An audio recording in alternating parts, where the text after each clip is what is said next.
right, welcome everyone. It is 10:01. I am calling this meeting to order. Thank you for attending. Thank you for being here. Happy Monday. Members of the public attending the meeting via the Zoom video conferencing platform can express their desire to offer public comment or provide input on an agenda item at the appropriate time by utilizing the raise hand function. Persons who have dialed into the meeting and would like to make a comment can enter *9 on their phone and will be identified by their phone number when it is their turn to speak. Additional instructions for online participation will be posted on the district's website, www.vwd.org/meetings. Thank you everyone for joining. Let's get started. So first up, it looks like for personnel, we don't have any items for discussion. That's correct? Correct. Okay. Second, public awareness, old business, and update on the consolidation for large customers, San Elijo Homeowners Association. So let's take a look at that. Again, you know, I feel like this is an opportunity for us to develop a best practice. That's why I asked for this to be on the agenda. I know there have been some emails going back and forth about updates. So let's just put it all on the table and see where we are and what we need going forward to keep it moving. Thank you. Yeah, and this has proven to be a little bit challenging. We have some constraints with the software and the programs that we use, but Wes joined us today, our finance manager, and he's gonna give an update. And I know we have at least one member of the San Elijo HOA that may want to comment. So Wes, why don't you jump in? Yeah, so we got their request for the modified bill and they looked at our consolidated bill and requested that we add some columns and rearrange some columns. And unfortunately, most of our software it's sort of a canned product for multiple, like we have 23,000 people and not one of those 23,000 has a different bill format. So we get the information from North Star system.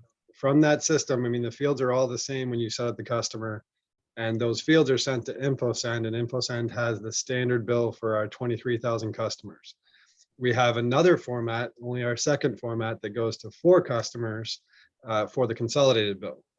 So the original, when we started this process, we said we can put San Elijo Hills on the consolidated bill, which we're more than happy to do, but changing that bill format is turning out not to be an easy process for many reasons, because some of the fields don't exist in North Star. We'd have to create them as a custom mod, which it's a business system, billing system, which is not cheap or easy to do. And they've got, you know, right now we're going through a major North Star upgrade, which is due to happen in May. We've been working on the arrearages program, which is requesting modified information or custom information from them to run those reports. So we've got them working on a lot of stuff already, and then also asking them to modify the system would take some time and would cost some money. We haven't stopped working on it, but again, it's not something that's going to happen quickly. And then the other part of the equation is InfoSend. So if we can get the fields, you know, we'd have to get customer service to talk to InfoSend, see if they can rearrange the columns, and we're doing all this basically at this point for one customer. So unless there's sort of a need from other customers for something similar, then it does make it difficult and expensive. So basically, you've kind of gone back and forth. We have talked to the vendors. We've been working with them. So it hasn't been forgotten about, and it really hasn't been. I mean, it's on our priorities. It's not necessarily top priority because we do have a lot of other major things. But we've gone back and forth, talked to San Elijo Hills, and the latest communication was basically that we're happy to put them on a consolidated bill.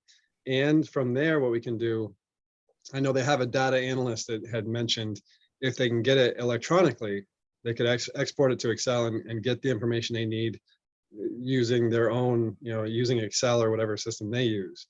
We're more than happy to do that. So at this point, I've reached out and said, with their approval, we will transition them over to our custom consolidated bill, which 4 other customers have. We'd just be putting them on it. And in the future, if we make it available to other HOAs, that's could be an option. But from there, if we can get it to them electronically, they could export it to Excel, get information, and we could work with them on other possible reports or other easier ways of doing and completing this project. Mm-hmm. Okay. From where we started to this point, Tell me what progress we've made, because I know that there have been several asks, and the asks have been, they've come in one after another. But from the very beginning, originally the ask was, let's make a consolidated bill so that they didn't get, I think they were getting 43 or something individual bills. So we've solved that issue, right? Yeah, so we can put them on one consolidated bill, so all their accounts will show up on one consolidated bill. Okay. So Okay. unfortunately, on that consolidated bill, they're looking for the tier usage. We have total usage by account on our consolidated bill. So while we can't add in the tier columns because it'd be a custom mod, we'd be actually modifying the bill. That would be an info send mod for that one. It does have total usage, and if they have a data analyst and they got the bill in electronic format, they could actually export it and pretty easily figure out what the tier 1, tier 2, and tier 3 usage is.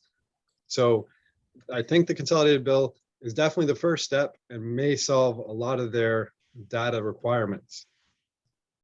Yeah, I think from my perspective, I think San Alejo is trying to accomplish two things. They're trying to facilitate their billing process, and they're also trying to have a tool to better manage water consumption. And those aren't, it isn't easy to do both of those in one consolidated billing. So with the 43 bills, they had all the data, access to all the data they would want to help manage their water over time. And it's not easy, and we lose that granularity of data when we consolidate them from a billing perspective. So this will put all 43 accounts on one bill, one place, one electronic format, and that'll make it much easier. So before they were getting like 43 bills, and if they wanted to even if they got those electronically, they'd have to export each one, add them all together. It would make it much more difficult. So just putting them on the consolidated bill is a huge step in progress in this venture.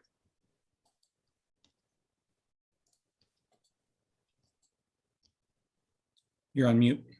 Thank you. My dog was talking also, and my dog wanted to join the meeting. I see a couple of hands are raised, so maybe we can take those comments. Okay, I'll start with Elliot. Elliot, go ahead. All right, can everybody hear me? Yes, sir. Okay. Yes. And we have started this process. We've discussed with Wes. It's been a few months since we had our first Zoom meeting actually on it, and I would like to thank the board for putting it on the agenda today so that we could bring it to everyone's attention. I mean, basically, look, we're a large user from Vallecitos. Are we the largest? I'm not sure, but I think if you add in the 3,000 homes that are in San Alejo, we probably are.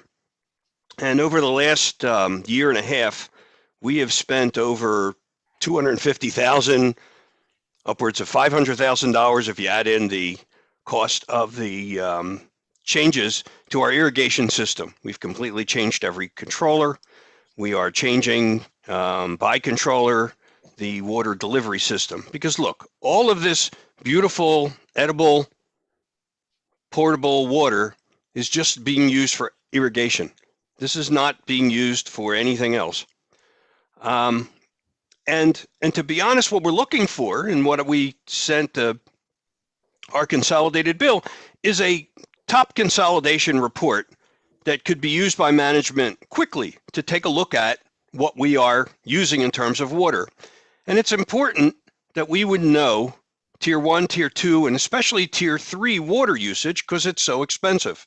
And we would use those to be the first ones that we would attempt to see what we could do. Change from drip or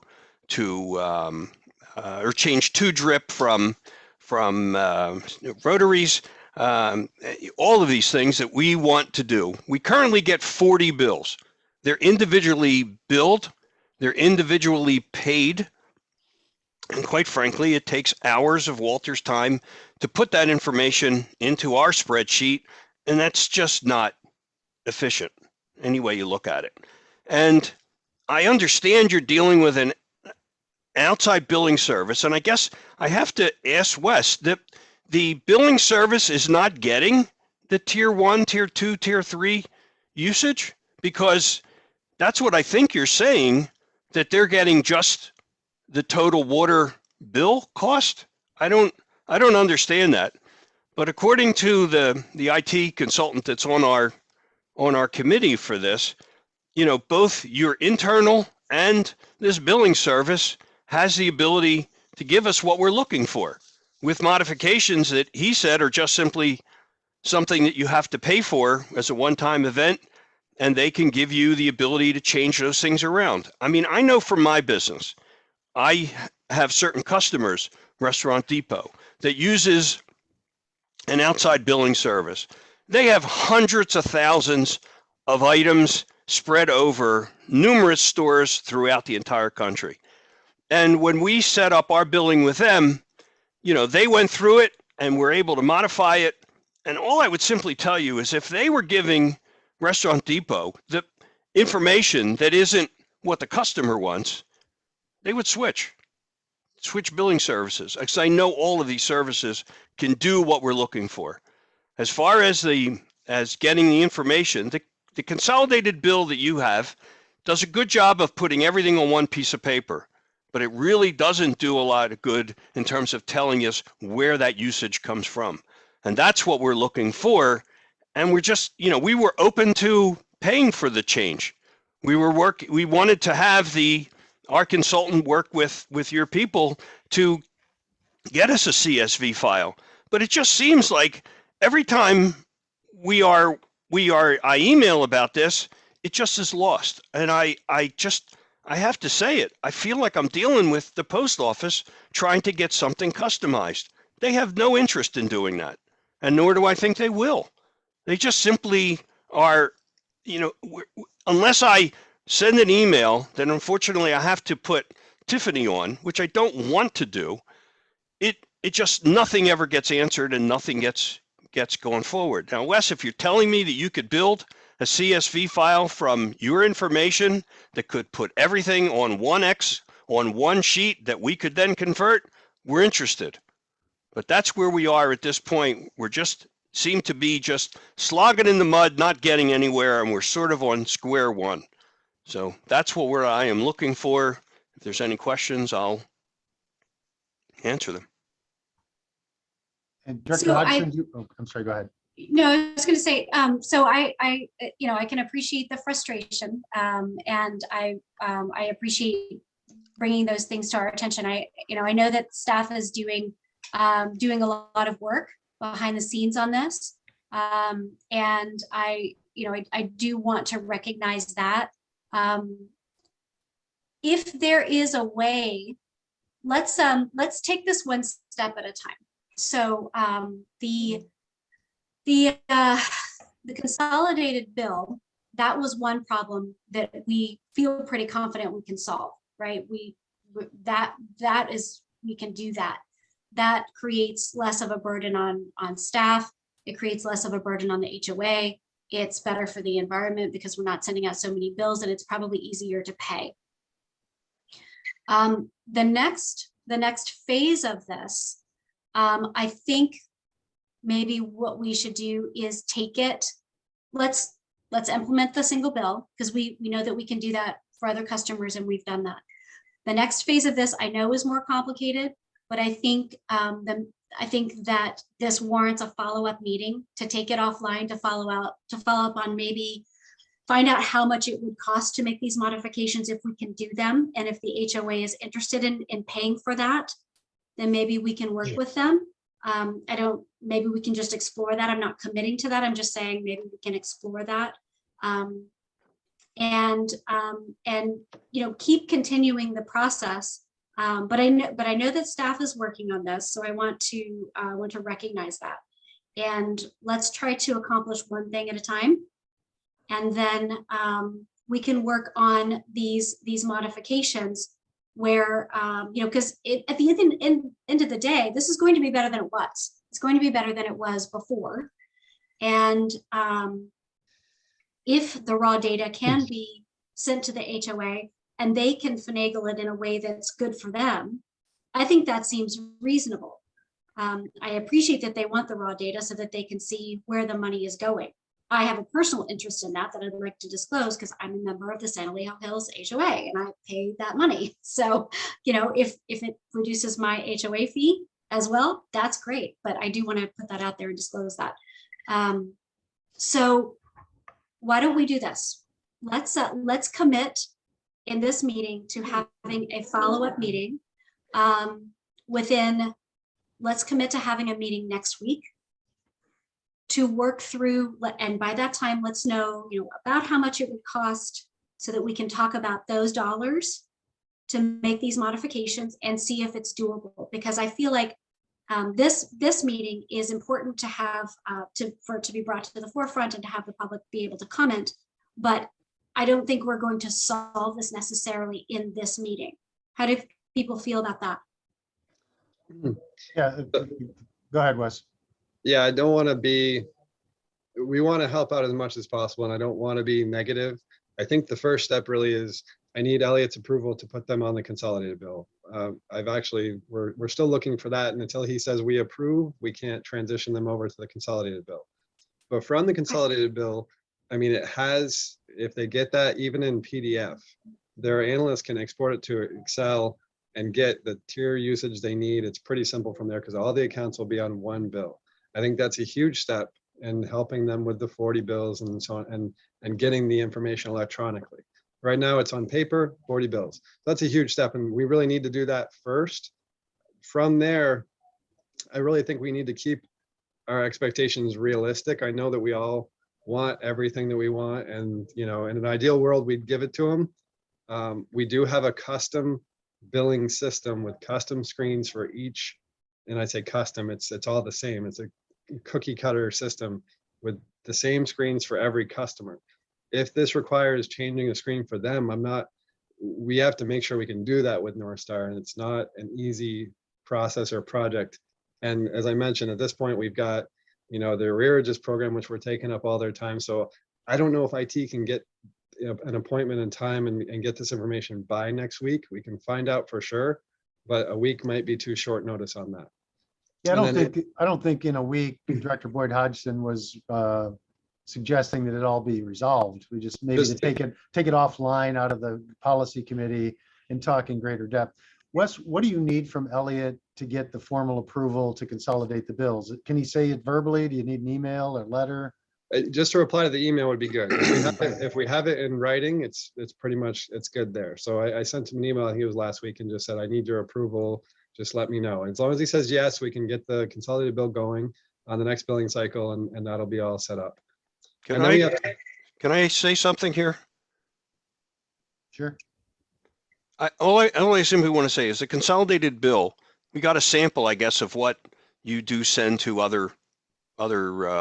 the other 4 people, I guess, that do get these consolidated bills. It strips out the tier information. It only gives you the total. And that's been the problem from the beginning, because we don't have the tier information, which is what we're looking for. So as much as I would like to say, yeah, change it over to a consolidated bill, I don't think I'd have a problem with the board. I can't say it for myself, but I would have to get the board to approve that, and I think the board would. It's just that once we strip out that information, how do we get it again? Because right now we get it on the 40 bills, which is horrible to try to analyze it. I mean, I tried to analyze it. I mean, it was hours before I could figure out which one was, where it was. But my home bill is a very simple, straightforward bill. And we just simply want to get that for our 40 bills put into one place. So as much as, Wes, you're saying that information is there, it's not. That tier information is not there. And that's the information that we're looking for. Right, and that's where we can help you. So the total usage is there, and the tiers are broken out by meter size. So we can work with you. If your meters are all the same size, which I think they are, we can actually, okay, so if they're not, what we can do is just mostly 2-inch, but they're not. Okay, so but we can give you that breakout. We can help work with your analyst on creating something, or I'm sure he can create an Excel spreadsheet, but we can give you the usage, from 6 units to 12 units or whatever that might be for each meter. And then once you export it, it should go into that Excel sheet and you'll have the usage broken out. At least when you have it in one place in that one bill, it's pretty easy to export to Excel and then figure out what the usage would be. Is that something that you could put together and send a sample to us? So this is something, most of this stuff we cannot do for free. We're not supposed to do sort of custom information, providing this stuff. And I mean, if you guys are willing to, work and we could look at, billing for that, it's a possibility. So, I mean, that's a conversation we can have and figure that out. And that's the other thing I was going to mention as far as the InfoSend billing. So if we set up a custom bill with InfoSend, and again, I'm not trying to be difficult. I'm just working with what we have and what we're able to do. We are happy to help all of our customers. But if they send us and they say, okay, to create this one bill for this one customer, we're going to have a recurring fee to you of, $25 a month. I'm just making up a number, but if that's what it is, then we'd have to send that to the HOA every month to have whatever that custom fee to them be. And then if we had other customers come in and ask for custom bills and we had that recurring fee, we'd have to figure out how to bill each one of those customers. We can potentially do it or talk about it, but I'm just trying to bring in all of the factors that we're working through. Well, considering that we're spending $600,000 a year for water, $25 a month would be nothing. It would be less than the time it takes to change this. So I would like to, if it's possible, at least set up another video meeting that we could go over the details of what we're looking for. And if you could just get a top consolidation from your info people, I mean, because I just got to believe they've got the information. They designed the bill that you send out to everyone. I'm one of the thousands of people that get it. That's their business. If their business is to tell you they can't do it, they're going to be out of business. So I just don't think it's that difficult. And I want to get to a point where we're off of this square one and we get the information and I get a bill that at the end of every month I can take a look at it and I could see where we're making progress. Because look, we didn't spend $500,000 upgrading everything not to save money. And given the drought situation and everybody that keeps talking about the situation that we're running out of water, well, we want to be in a situation of helping. I mean, that's our process. Our new system shuts the water down. As soon as it started to rain, it shut down. The old system was a dumb system. It just would water even if it rained the same day.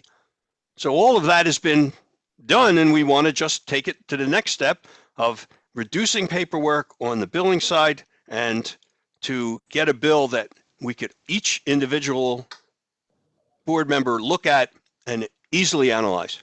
Hey, Elliot, could you provide us with some dates and times that work for you next week? And I'll coordinate with Director Boyd Hodgson and Director Pennick if he's interested.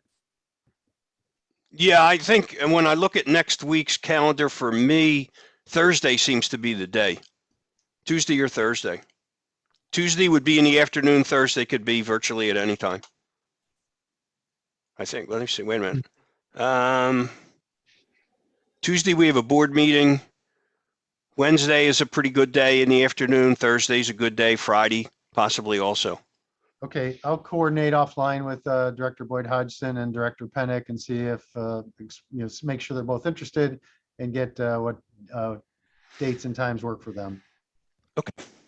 And Elliot, there was an analyst in the previous meeting that we had. What was his name? I don't remember. Chuck Benson. Chuck Benson, because he had talked about, exporting some information and working with it in Excel. It'd be good to have him on the call as well. So, maybe I can touch base with him in between or at some other point and talk to him about getting the consolidated bill information into the tier structure for you.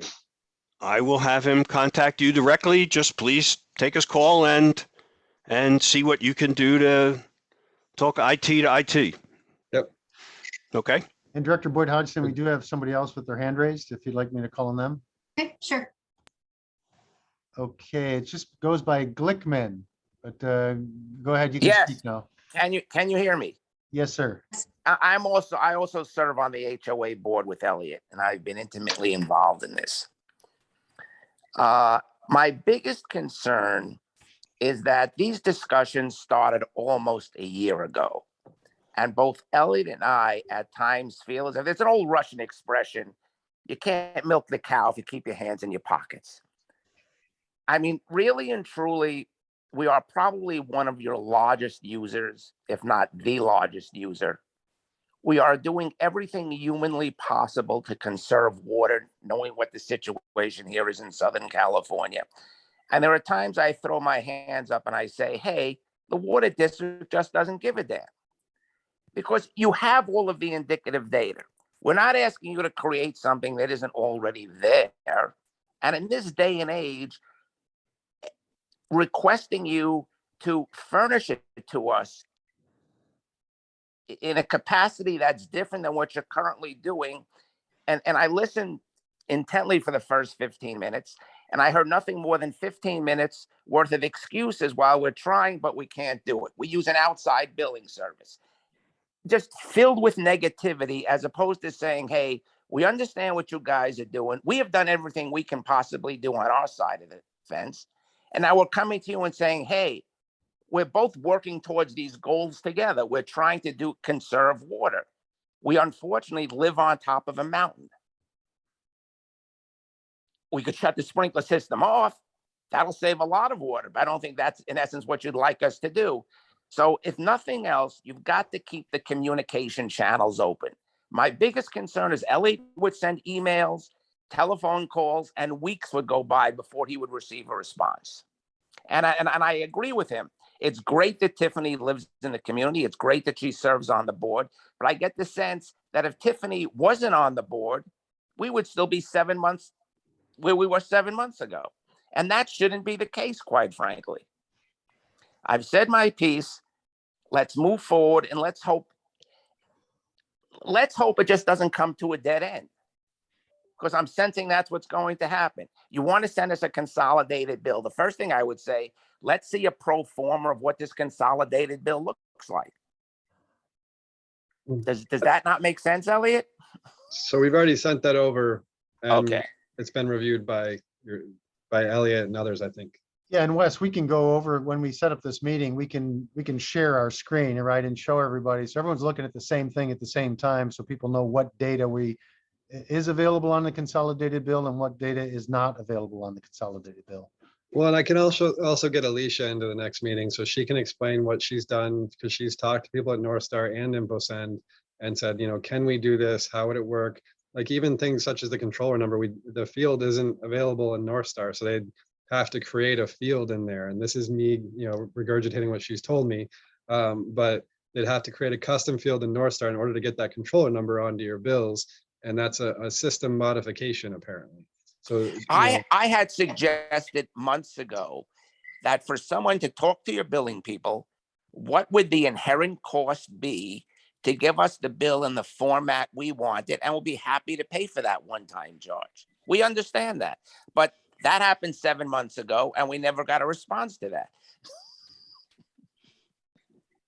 I think it's best to take this discussion offline. I think that this forum is the perfect place for folks to comment and make their voices heard. And we've heard that. I think we have an understanding what staff needs to move forward. And I would also appreciate just seeing, walking through, when in our next meeting, a shared screen saying, here's what we have, and here's what we have, here's what we'd like, here's where we are as far as being a part. And I think that we can accomplish that. So let's commit to having another meeting very soon, and whatever we can pull together by that time to continue the discussion. And I appreciate that there's frustration around this, but I also know that this, even though the HOA is one of the largest customers, it's not the only customer, and we've been dealing with a lot of stuff. I know that COVID has been really difficult for the water district, and everything is more difficult. Everything takes longer right now. We're just where we are in time with, with the world as it is. So let's commit to having another meeting in the near future, ideally next week, and we can continue this discussion. I'd like for everyone to take a breath, everyone to take the temperature down a little bit, and realize that we all are working towards the same goal. We all want to save water. We all want to save water. We all want to do what's right for the environment. And we are working towards trying to to facilitate a more efficient operation. And sometimes that requires creative thinking. Sometimes it goes outside of the bureaucracy. So let's figure out if we can do that. I think that we are all on the same page with that. I agree. Okay. Everybody? Okay.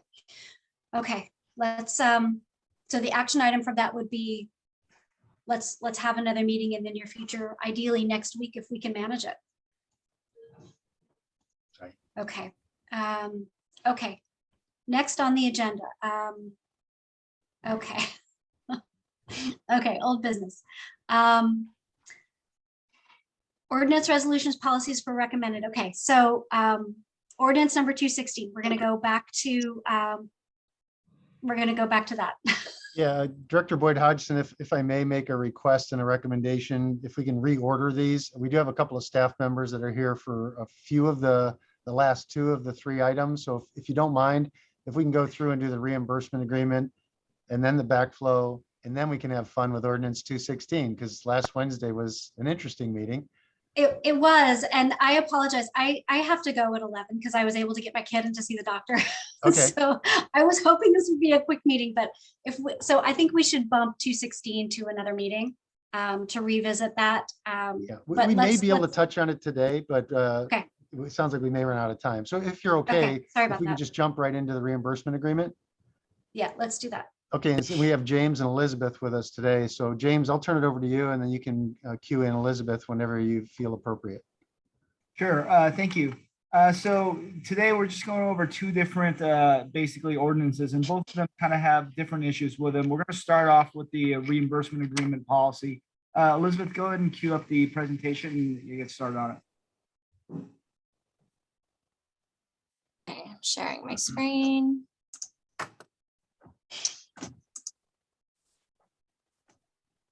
All right, can you see my presentation? Yep. Okay, so what we wanted to talk about today is Ordinance 180 and some changes staff would like to make to it. Ordinance 180 is our reimbursement agreement policy. Just as a reminder, the purpose of the reimbursement agreement is to set up a reimbursement plan for an applicant to be reimbursed by other property owners. This reimbursement occurs when an applicant extends water or sewer beyond other parcels to their own property, and the other parcels will benefit from this extension by being able to connect to water or sewer installed by the applicant. So for example, here on the graphic, the green sewer lines are the district's existing sewer. The red line here shows a proposed sewer extension. So if the property owner at the end of this proposed sewer extension installs this sewer to their property, these other properties along this new sewer extension will benefit from the sewer being extended because it will provide them a sewer to connect to. So the reimbursement agreement looks at the construction costs of this sewer. It looks at how many properties benefit from it. So for this example, perhaps this is the applicant installing the sewer, and there's 3 other parcels that benefit from it. So we would look at the construction costs, split them 4 ways, and create an agreement outlining those shared costs, so that if these property owners in the future install a sewer connection, they pay their share of the construction costs for extending this sewer. And that cost of that share gets reimbursed to the applicant who originally installed the sewer.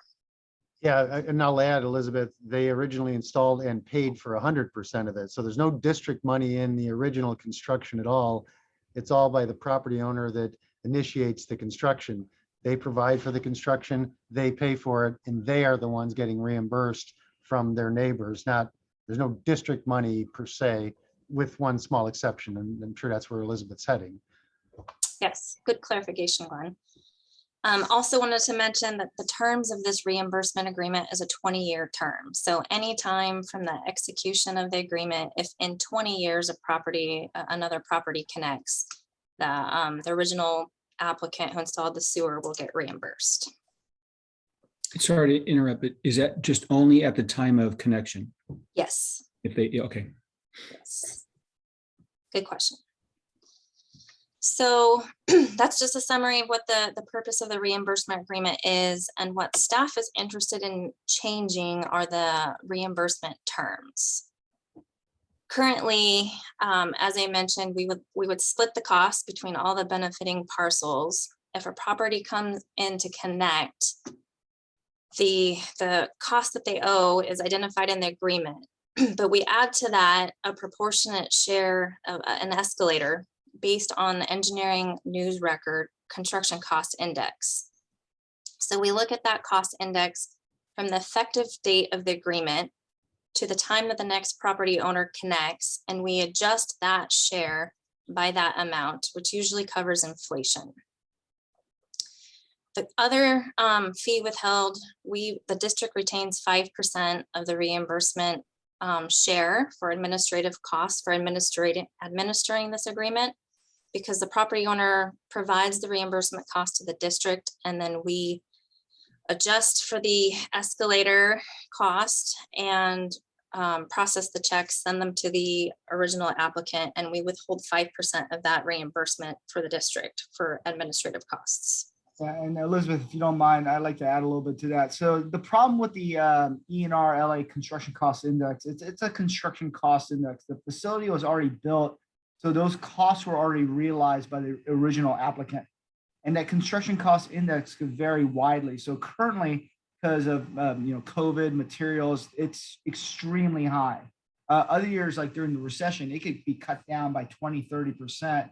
It doesn't have a direct with the original applicant. So if the original applicant spent $100,000, there's no new construction happening. So staff felt that using the construction cost index wasn't really appropriate and could adversely either punish the original applicant or punish the new people coming in, depending on which way it swings unjustly. So what staff's proposing to change is, rather than tying the escalation cost to the engineering news record cost index, is just to include a 5% escalation cost for each year of the agreement. That should cover a typical inflation, if you were to average that out over many years. And doing a flat 5% would make calculating the amount owed easy for, say, the property owner who the reimbursement's coming to. It's pretty straightforward. You could look at any year of the 20-year term and know what the reimbursement would be, say 10 years out or 15 years out. It also makes it easy for staff to coordinate with property owners that are connecting and letting them know how much their reimbursement share is.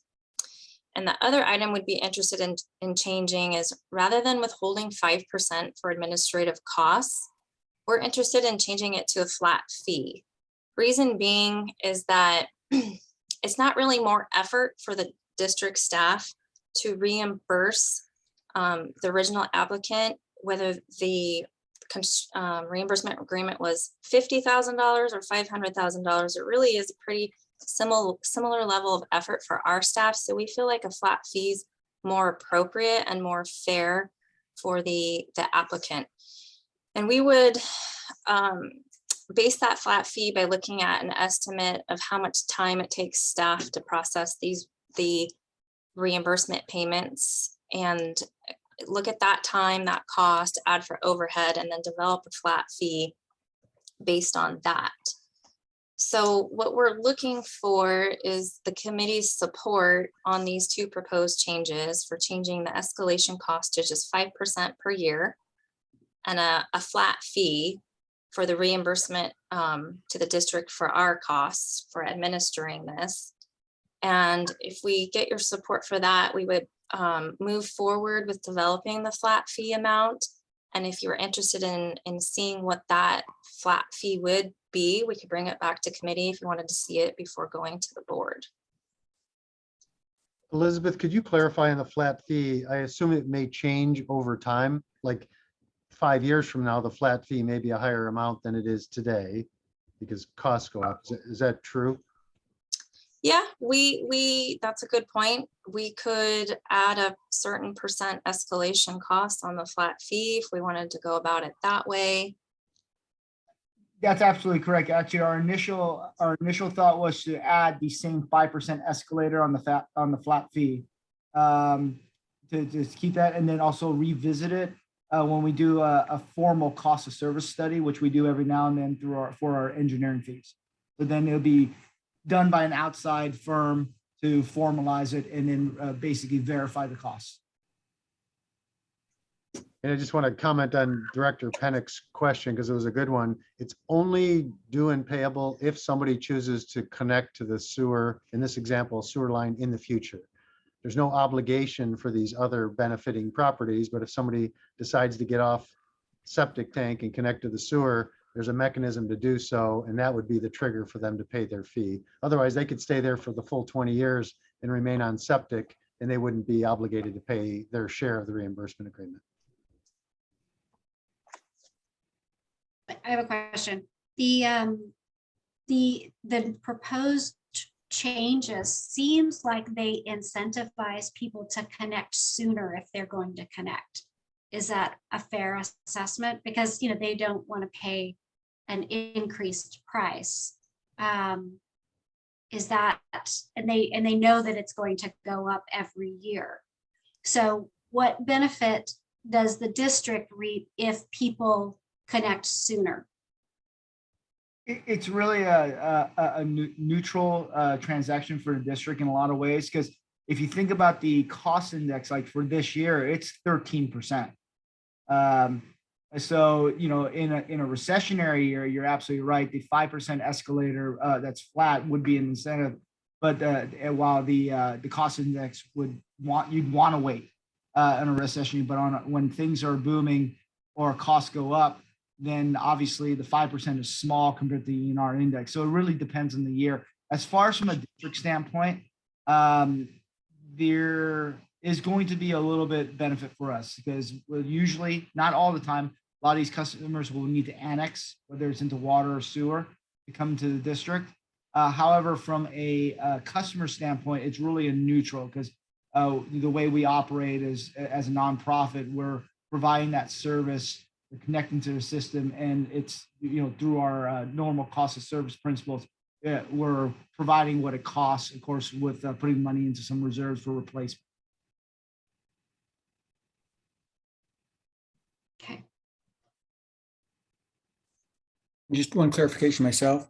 So I understand, like if somebody's on septic and they want to connect to sewer, does this also apply if, like on an upgrade, if somebody already is connected to a sewer line and it's just an upgrade? No, if they're already connected, they would just, typically I would normally see an upgrade of a sewer connection. Say if a property was, redeveloping and getting more denser, you might need to potentially upgrade your sewer lateral size, which would require, more capacity fees cap fees to be paid. But in regards to this reimbursement agreement policy, it would only impact properties that are not currently connected at the time of this sewer main extension. To any sewer line at all, to any, okay, no existing, it would go from septic to sewer, okay. Right.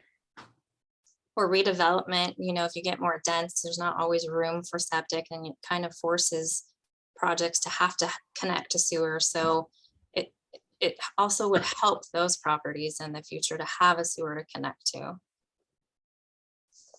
A big advantage to the homeowner. Typically, if it's connected to sewer, it increases their property value, although they are paying our capacity fees, and if they need to annex, our annexation fees. And this wording is the same for commercial, residential, doesn't, still applies? Correct. I mean, if you're looking for feedback, you guys have done the work and it looks reasonable to me. I don't know what Director Boyd Hutchins says, but yeah, I mean, it looks reasonable to me to proceed. I think so too. I think if this, if this is helpful for staff and operations, and if it's more efficient, it sounds like you've thought it through. And the, I presume that there will be some kind of analysis done to know, about how much this does cost. So when you develop the flat fee, you got kind of a benchmark. But it seems reasonable to me. And if it makes a difference in workload and makes it easier, then I support it. Would the committee like to see the final numbers prior to going to the board, or is the committee comfortable with us basically putting in the flat fee numbers and then bringing the new ordinance to the board directly? I don't have to see it as long as I see the justification for it in the board meeting. Just sort of like, here's typically on average what it costs. You know, it could vary by, you know, $1,000 here or there. I mean, I'm just throwing that out. I have no idea how much it costs, but you know, having the justification will be important. So I don't need to see it first. Same, ditto. Thank you. So we'll proceed with making the updates and obviously doing the research on what the fee is and how getting the numbers behind it, and then bring it to the board at a later date. Thank you. Thank you. I hope it helps. Thank you. Yeah, thank you. So the next item is the backflow device upgrades. And James, I'm not sure who's taking that one. It'll be Elizabeth, but I'll introduce it a little bit. So this one's a little bit more complicated, and staff is still doing a lot of research on it. But this one also has a bigger cost implication. So I don't want to take too much of Elizabeth's thunder, but basically there's a state requirement that requires us to put in the backflow. So we're meeting the state requirement and then have to enforce it. So it's us as the purveyor and the operator of the public system that has to enforce the state requirement and also local health department requirements. If you're sharing your screen, we can't see it, just by the way. Oh, I still see ordinance 180. Yeah. Okay. Let me reshare. Thank you. Because you're talking about a lot of specifics, and I thought, I wonder if I should be looking at a slide. Oh yeah. Actually, I was seeing it. So Can you see Yes, that? thank you. and now I Great. see it. Thank you. Yes. All right. So without further ado, Elizabeth, why don't you take it away and I'll jump in where I need to. So Perfect. So ordinance 204 is our cross control connection, or our backflow ordinance. As James mentioned, there's state health requirements that are mandated, and we incorporate those into our own policy. Purpose of ordinance 204 is basically protection of the public water system. And 204 outlines the requirements, which essentially requires backflows to be installed on water service connections to the district's public water main. Those backflows are required on various types of connections, such as irrigation meters, commercial properties, multifamily, industrial, and fire service protection systems. So for the purpose of this discussion is primarily focused on fire protection system backflows, because those are the backflows that are not all compliant within our district. Backflows, just so you understand or are familiar with, backflows, they allow water to only move in one direction. So the benefit of having a properly functioning backflow is that they don't allow water from the customer's private plumbing system to drain back into the district's public water system. and just to add to that, so a lot of, especially larger irrigation and commercial type customers, they could be doing plumbing work on site, and they could basically have a cross connection or connect things illegally. The big thing is we need to protect the viability and the safety of the public system, and that's where the spirit and the intent of the state law originates from. So the photo shown here on this screen is a picture of a recently installed backflow for a fire protection system. So if you see those driving around town, or if you haven't noticed them, you probably will now that you've seen a picture of them. That's what we're referring to. The issue with the backflows for fire protection systems is that the older ones cannot be tested. So there's an annual certification requirement to test backflows and certify that they're working properly. But older backflows can't be tested, so we cannot verify that they're still working properly. Do we do that testing, or does the fire department? We do that. The customer hires a certified backflow tester, and then they submit those test results to the district. Good question. So here's an example. This photo, this is an older fire service backflow. This one's below grade. It's an older kind. It cannot be tested. So we don't have, we cannot confirm it's still working as intended. In our district, we have 496 total fire service backflows or detector checks, as we more commonly refer to them. Of the 496, 202 are the older style that cannot be tested. So 202 of them are not compliant. Upgrading of those, some of those will be the owner's responsibility and the district's responsibility. The reason that some of them are non-compliant is because they were installed before the state, and then the district required all new backflows to be the kind that can be tested.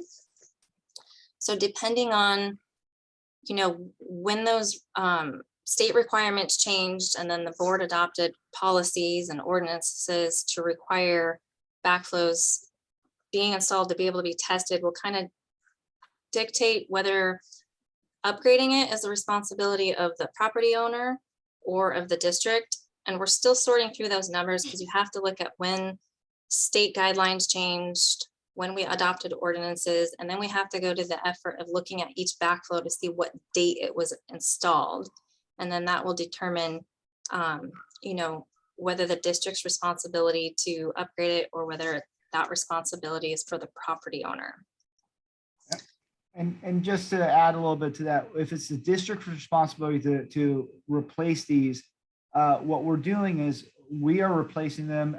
Ed in the operations budget does budgets about 4 or 5 a year to replace them. And then we hand the ownership over to the owner from there on. So that's the normal process. We're still determining of the 202, how many of those are ours and how many of those are the owner's responsibility. And ordinance 204, which is our current policy, it states that, the owners of the backflow devices are responsible to upgrade non-compliant backflows. And basically, if we determine, the property owner is responsible, they're obligated to replace it. And if it's district responsibility, then we will be obligated to replace them. Just kind of some background on the cost, as James mentioned, operation budget's probably about 4 a year to upgrade. Cost for the district to upgrade these devices is anywhere from $30,000 to $50,000.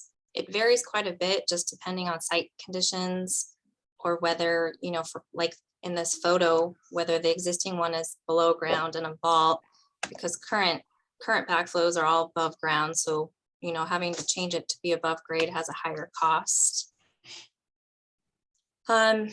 We do have customers, commercial property owners renovating their properties, and they submit tenant improvement projects to the district for review. As we get those coming through our group, if they have a non-compliant backflow that they're responsible to upgrade, we ask them to upgrade that with their TI project. Some customers resist moving forward with their TI project when that happens due to the cost.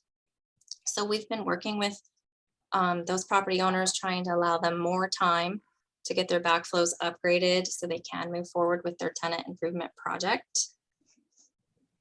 But once staff finalizes the final determination on our inventory of the non-compliant backflows, and once we finalize how many are district responsibility and property owner responsibility, we would like to come back with those numbers and share that with the committee and with the plans so we can start budgeting, so the district can start budgeting to replace more backflows each year.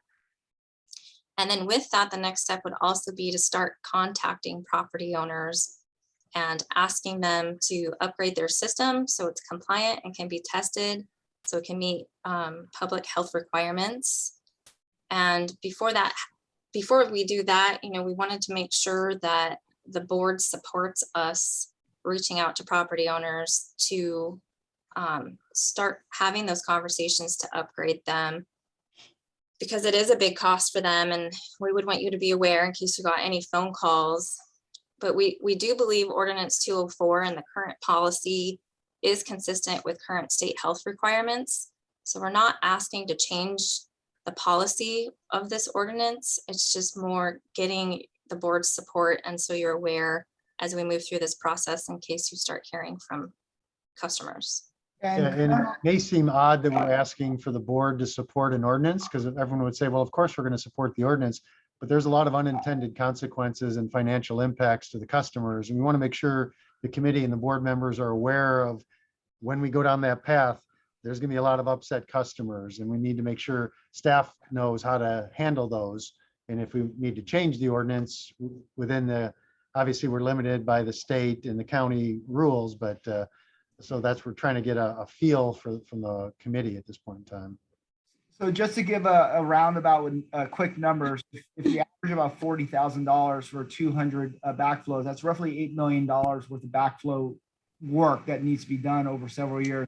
The good news is the state and the county gives us time to do it, but we need to show progress.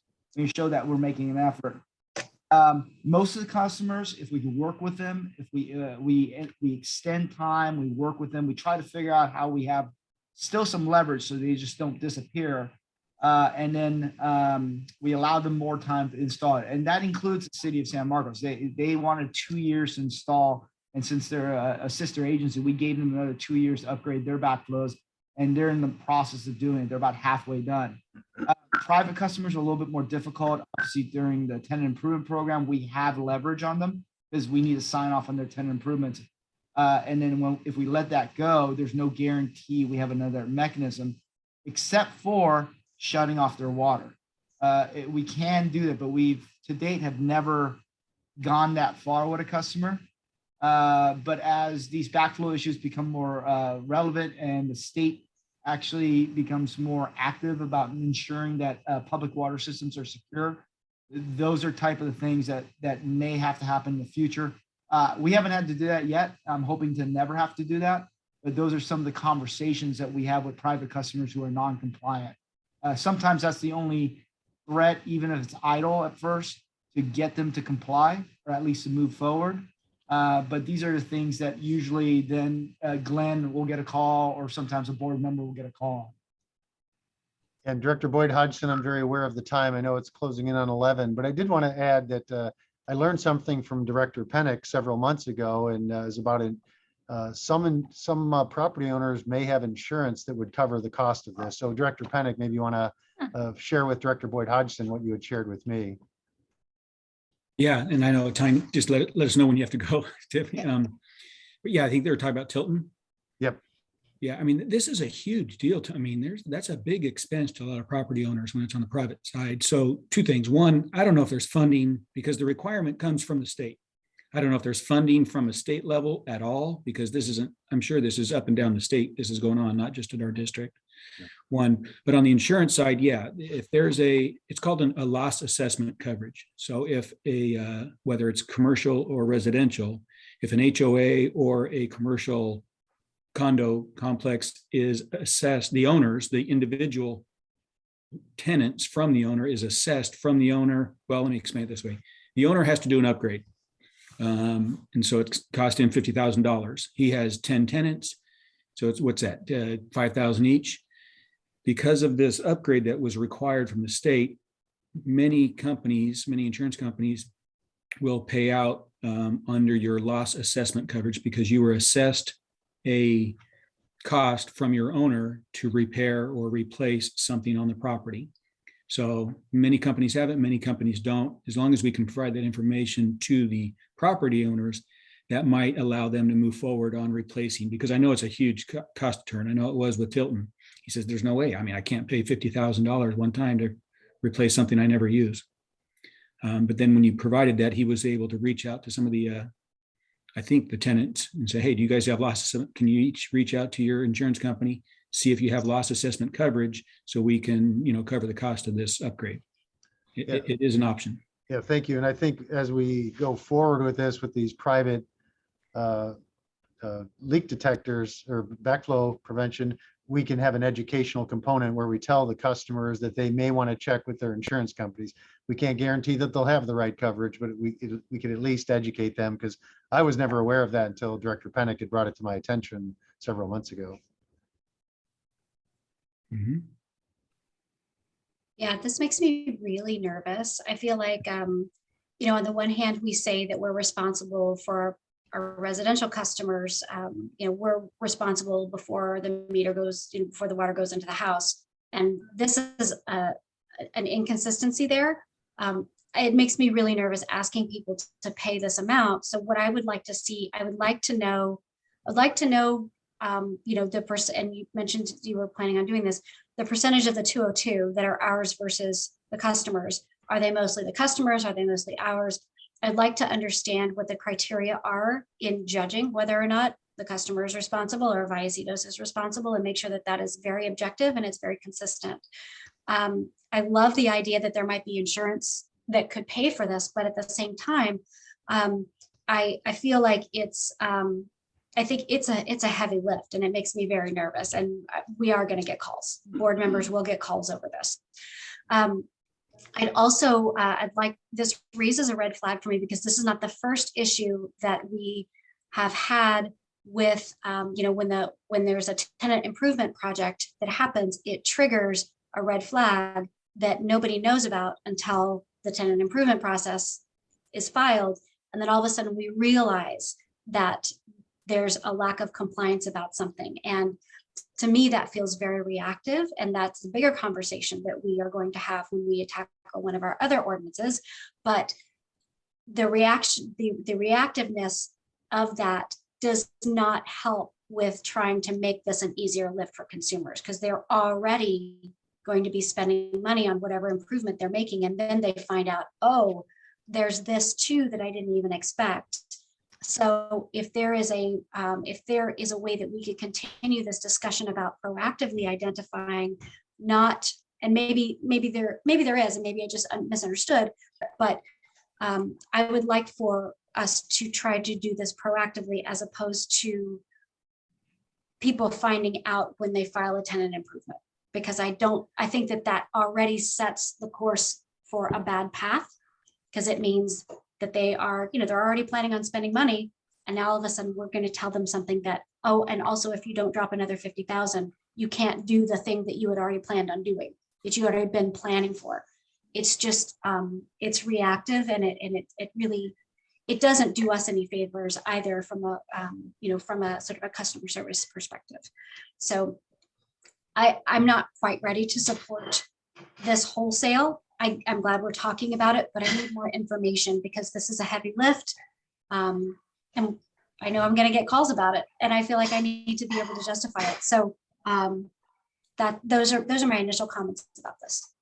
Director Boyd Hodgson, you're absolutely right. Actually, and I failed to mention it in the beginning. The reason we're bringing this ordinance forward is not because we feel there's a modification to the ordinance from a staff level, is because we're planning on being proactive. We want to identify this and start reaching out before they have a tenant improvement where they're under the gun. And you're absolutely right. Our next steps will be to analyze that 202, come back with numbers on what is the district's responsibility and what is the customer's responsibility and why. So that is our next steps. It's going to take a while for us to put all that information together. But our plan is, if the committee, at the committee's pleasure, is to bring this back to the P3 committee with those numbers. And then based on those numbers, and of course, committee support, we want to start reaching out to the customer base. Yeah, and Director Boyd Hodgson, I'm really supportive of being proactive. The problem it raises, and this is what Director Pennick was called in on before, you're going to be reaching out to people that aren't doing anything different with their property. They've been operating it for 20 or 30 years, no changes, no TIs. All of a sudden, they're going to get contacted and say, you need a $40,000 upgrade. Whereas those folks that are doing tenant improvements, they generally expect to be have things tacked onto that. There's no right answer, right? We just want to make sure that we're aware of the potential pitfalls depending which path we take. Understood. I appreciate that we are approaching both of those scenarios. I think that's really important. So thank you. So Elizabeth, is that all you had on this item, or is there still some more? Oh, that's it. Okay, so we'll be bringing this back. It sounds like we'll be doing, crunching the numbers. We'll come back with a breakdown of the non-compliant ones, and we'll handle the ones that are the district responsibility. We'll handle through the CIP process, but we're going to really look to the committee to help us with the decisions on moving forward with those privately owned ones. And I heard the comment that we need to make sure that they're private responsibility, but So that's what we'll be looking for. I get the sense we're running out of time here, right? So 216, Sorry. that's fine. So we'll add 216 back onto the next one. And I think we're also going to, at the next meeting, we're also going to talk about responsibility after the meter, right? So kind of couples with this, but different, but related. And we may or may not get to the water and sewer capacity issue, which I think you were alluding to just a little while ago, Director Boyd Hodgson. So you guys are going to have your hands full for the next couple of meetings. We're These are making progress, though. It's great. Yeah, We're we making we progress. are. We're chipping away, but they're difficult issues, and that's why a lot of them have not been resolved in a while. Okay. Okay, well, thank you. I appreciate everyone's patience. Thank you for all the work, staff. These are issues that I continue to learn about, and I'm grateful for your willingness to educate me about them. Thank you for staff for putting together the information about the billing as well, and we will revisit that in a separate in a separate meeting. Anything else before we? Oh, the next meeting I believe is April the 4th. Correct. Yes, April the 4th. Anything else? Not from staff. Okay, great. Thanks, everyone. Have All a right. great rest of the Thanks. week.